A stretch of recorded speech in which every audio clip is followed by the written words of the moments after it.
தகப்பனை போல் சுமந்து வந்தீ,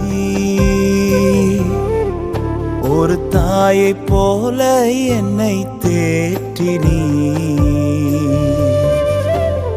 தகப்பனை போல் சுமந்து வந்தீ,